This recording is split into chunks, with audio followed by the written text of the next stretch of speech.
NTR trust భవన్లో మహబూబ్నగర్ డ్వాక్రా మహిళల సమావేశంలో చంద్రబాబు మాట్లాడుతున్నారు. ప్రత్యక్ష ప్రసారం ద్వారా చూద్దాం. ఇదెక్కడ న్యాయమమ్మా? చాలా పాపం. మీకెంత ఓపిక అంటే భర్త కొట్టిన మళ్ళా తిండి చేసి పెడతారు.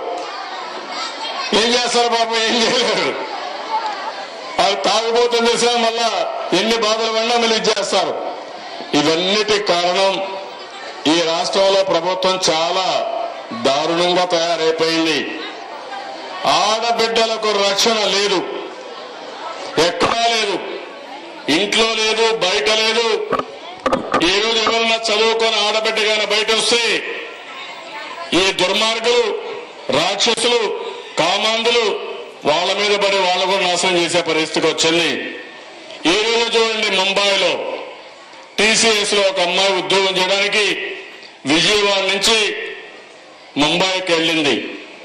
దారిలో ఆ అమ్మాయిని కిడ్నాప్ చేసి ఆ అమ్మాయి పైన మానభంగం చేసి కడాన చంపేసి శవంగా ఆ అమ్మాయిని బారేసే పరిస్థితికి వచ్చారు. ఎంత దారుణం! రోజు టీవీలో చూస్తాను, చాలా బాధ వేస్తుంది. బాగా చదువుకున్న అమ్మాయిని కూడా చాలా దారుణంగా చంపేశారంటే ఈ మానవ మృగాలు ఎంత దుర్మార్గులో మనం అర్థం చేసుకోవాల్సిన అవసరం ఉంది. 51 సంవత్సరాలు డెన్మార్క్ నుంచి ఢిల్లీకి ఒక అమ్మాయి వచ్చింది. ఢిల్లీ చూడడానికి వేరే దేశం నుంచి వచ్చింది. ఆ అమ్మాయి పైన సామూహిక మానభంగం చేశారు. ఏం చెప్పాలో అర్థం కాదు. భారతదేశానికి రావాలంటే భయపడే పరిస్థితి వచ్చింది. మొన్నే మీరు చూస్తే ఒక ఇంటర్మీడియట్ అమ్మాయి వనస్థలిపురంలో మొన్ననే సామూహిక అత్యాచారం చేశారు. మొన్నే ఒక అమ్మాయి బాంబే నుంచి హైదరాబాద్కు వచ్చింది. 31వ తారీఖు రాత్రి కొత్త సంవత్సరం రోజున న్యూ ఇయర్ కోసం వచ్చి డాన్సర్ గా వస్తే ఆ అమ్మాయిని సామూహిక మానభంగం చేసి డబ్బులు, నగలు అన్ని పెరుక్కొని ఆ అమ్మాయిని ఆర్టీసీ బస్సులు, ప్రైవేట్ బస్సులు వేస్తే బాంబేకి పోయి కంప్లైంట్ ఇచ్చే పరిస్థితి వచ్చింది. మొన్నే నల్గొండలో 12 మంది పిల్లలు, గిరిజన పిల్లలు, లంబాడా తాండాలో చాలా చిన్న పిల్లలు, ఏమీ తెలియని పిల్లలు, అక్కడ పనిచేసే ట్యూషన్లు చెప్తామని ఆ అమ్మాయిల పైన మానభంగం చేసి నేను ప్రతి ఒక్క అమ్మాయికి 25,000 రూపాయల ఆర్థిక సహాయం చేసి ఆ పిల్లల పేరుతో ఫిక్స్డ్ డిపాజిట్ వేసి పార్టీ పరంగా రేపే ఆ సర్టిఫికెట్స్ అని వాళ్ళకి ఇస్తున్నాను.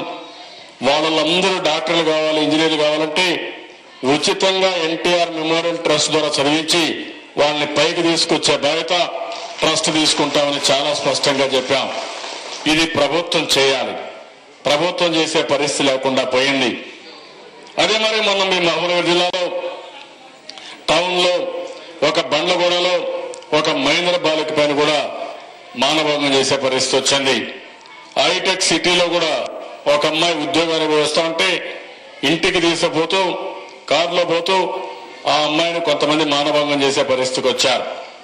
అంటే మీరు ఇంట్లో రక్షణ లేదు, బయట రక్షణ లేదు. ఎవరైనా ఆడబిడ్డ చదువుకుపోతే తిరిగి సురక్షితంగా ఇంటికి వస్తుందని అభయం గాని ధైర్యం గాని ఎవ్వరికీ లేదు. ఆడపిల్లలు బయట పోతే ఎప్పుడు వస్తారు, ఏమవుతుందనే భయం. రెండోది, ఇవన్నీ మనం కాపాడలేం కాబట్టి వీలైన తొందరలో పెళ్లి చేసి ఏదో ఒక అయ్య చేతుల్లో పెడితే వాళ్ళు బతికిపోతారని అభిప్రాయానికి వచ్చారు.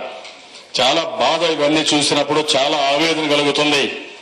నేను అందుకని ఇవన్నీ చూసిన తర్వాత నాకు చాలా బాధ కలిగింది. ఇటీవల సమయంలో నేను ఆ రోజు ఆలోచించింది, మా పేద ఆడబిడ్డల్ని ఒక మంచి వ్యక్తులుగా తయారు చేయాలి, ధైర్యంగా ముందుబడిగా తయారు చేయాలి, మిమ్మల్ని ఆర్థికంగా పైకి తీసుకొచ్చి 10 మంది మీపైన ఆధారపడాలి తప్ప మీరు ఎవరిపైన ఆధారపడకూడదని, మీకు ఆర్థిక స్వాతంత్రం ఉండాలని, ఆత్మ గౌరవంతో బతకాలనే ఉద్దేశంతో డాక్రా సంఘాలు పెడితే మీరు ఇబ్బందుల్లోకి వచ్చారు.